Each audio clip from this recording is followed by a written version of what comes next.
स्वागत।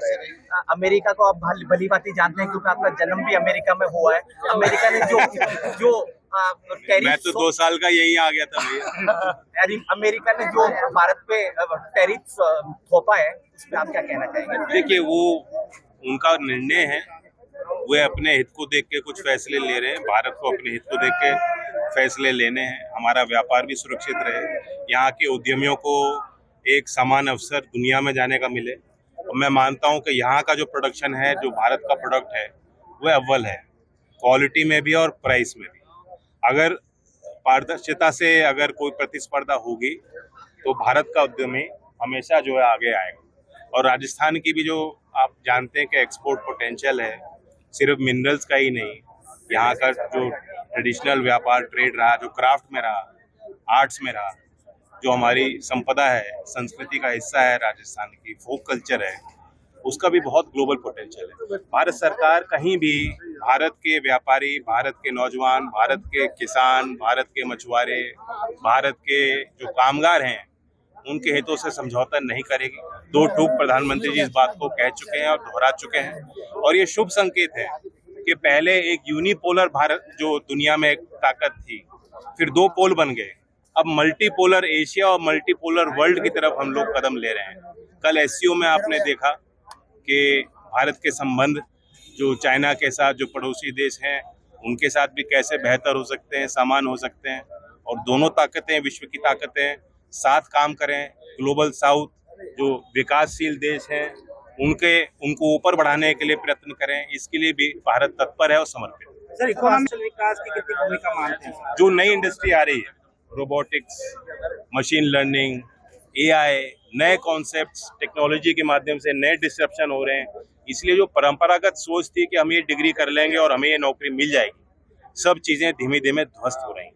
तो देश के नौजवानों को भी एक परस्पर सतर्क प्रक्रिया के तहत अपने आप को बेहतर बनाने की कोशिश करनी है। तमाम कोर्सेज उपलब्ध हैं। अभी बीते दिनों हमने वर्ल्ड स्किल्स डे के अवसर पे सोर स्किलिंग फॉर एआई रेडीनेस का प्रोग्राम जारी किया है।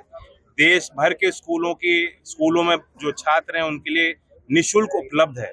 6ठी कक्षा से 12वीं कक्षा तक। मैं आज आपके माध्यम से राजस्थान के बच्चों को भी कहता हूं, अवगत कराना चाहता हूं, स्किल इंडिया डिजिटल हब पे आप जाइए, सोर प्रोग्राम से जुड़िए और एआई टेक्नोलॉजीज के बारे में आप प्रशिक्षित हो जाइए।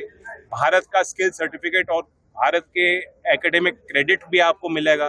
स्कूली व्यवस्था में एआई को आप सीखेंगे, उसके बाद आप किसी भी इंडस्ट्री में जाएंगे, किसी भी काम में जाएंगे, आपको इन चीजों का प्रयोग करना ही पड़ेगा। तो बहुत तरह के इस तरह के कोर्सेज उपलब्ध हैं राजस्थान में। स्किल डेवलपमेंट में जो अभी हमने नई आईटीआई स्कीम निकाली है, हमारा संवाद राज्य सरकार से चल रहा है।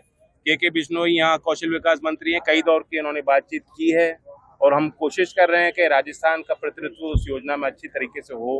पहले चरण में जब निवेश होगा तो राजस्थान के नौजवानों के लिए भी, उनके कौशल विकास के लिए यहाँ संस्थाओं को हम अपग्रेड करेंगे। सर, किसानों के हित के लिए क्या काम कर रहे हैं? क्योंकि आपके पिताजी भी हितैषी रहे हैं, दादाजी भी हितैषी रहे हैं किसानों के। देखिए, अभी हमारी कोशिश है कि जो उच्च स्तर के शिक्षण संस्थान हैं, उनका और कृषि संस्थानों का आपस में मिलाप और मेल हो। बीते दिनों में जयपुर में चौधरी चरण सिंह नियाम जो कृषि विपणन संस्था है, उनके साथ हमने बैठक की थी। कौशल विकास के क्षेत्र में वो कुछ कोर्सेज करते हैं, तो हम कर रहे हैं कि अपने मंत्रालय के अंतर्गत उन योजनाओं को लाया जाए। इससे पहले कृषि के क्षेत्र में, फूड खाद्य प्रसंस्करण के क्षेत्र में एफपीओज के साथ, सेल्फ हेल्प ग्रुप्स के साथ, रूरल डेवलपमेंट मिनिस्ट्री के साथ, ग्रामीण विकास मंत्रालय के साथ हमारे ज्यादा कार्यक्रम संचालित नहीं थे। तो इसलिए हमने दोनों मंत्रालयों ने बैठ के, माननीय मंत्री शिवराज जी और मैंने बैठ के करार किया है। हम देखें कि हम उन जो गाँवों में, देहात में जो खेती से जुड़े जो लोग हैं, जो अपना जीविका उनकी पूरी आधारित खेती से है, उनके लिए भी हम कार्यक्रम बनाए। सर, आज बड़ी बैठक आप ले रहे हैं आरएलडी कार्यकर्ताओं की, तो क्या राजस्थान कार्यकर्ताओं से संवाद होता ही जब आते हैं। राजस्थान में पुराने कार्यकर्ता है, लेकिन खास बात है कि तेजा जी दशमी है, वीर तेजा जी की धरती है। और माँ अमृता देवी, जिनको हमने पाठ्यक्रम में भी राजस्थान सरकार ने अभी जोड़ा है, एससीईआरटी ने उसमें कोशिश की, बिश्नोई समाज के बुद्धिजीवियों ने आगे आके उस पाठ्यक्रम को बनाने में मदद की।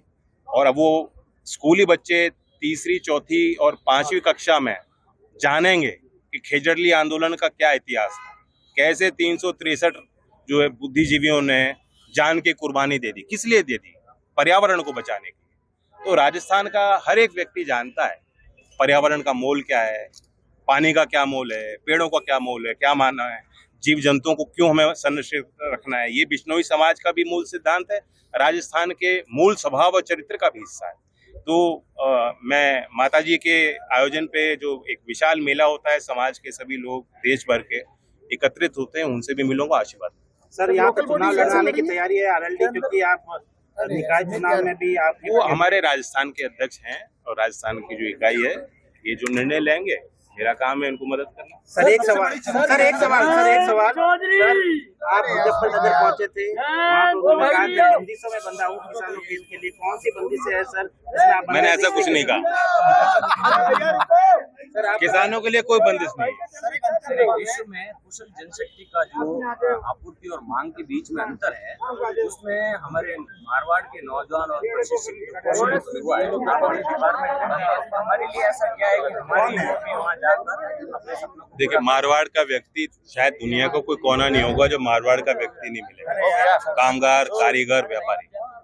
और यहाँ आपने बहुत अच्छा सवाल पूछा, स्किल गैप है, विश्व भर में डिमांड है। इसी को पूरा करने के लिए पहले तो एक होता है कि जब आप गवर्नमेंट टू गवर्नमेंट कोई एक्सचेंज अगर संभव हो तो पहले आप करार करेंगे। हमारे दुनिया में 8-9 देशों के साथ करार है।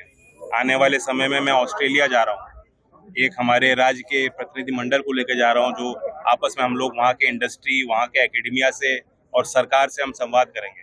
तो हमने एक पाथवे बनाया है, लेकिन उसमें एक अड़चन आती है, भाषा। राजस्थान के अगर नौजवान जापानीज सीखेंगे, जर्मन सीखेंगे, तभी जाके ना जर्मनी और जापान में उनको मौका मिलेगा। तो मैं इसलिए प्रेरित कर रहा हूँ, हम कोशिश कर रहे हैं कि लैंग्वेज एज ए स्किल, यानी भाषा को भी एक कौशल विकास के कार्यक्रम में विधिवत जोड़ा जाए। NSDC ऑलरेडी प्रोग्राम चलाता है, मैं आपको आमंत्रित करता हूँ, आप ग्रेटर नोएडा में आके देखिए। NSDC एक एकेडमी की एक बड़ी संस्था चल रही है, वहाँ जर्मन इंस्टीट्यूट गोएथे के साथ और जापानीज इंस्ट्रक्टर्स को बुलाकर रेजिडेंशियल फॉर्मेट में हम भाषा सिखा रहे हैं। तो अगर राजस्थान के यूथ भाषा सीखेगा तो उनके लिए ग्लोबल पाथवे है, पूरे यूरोप में डिमांड है। अभी इंडिया UK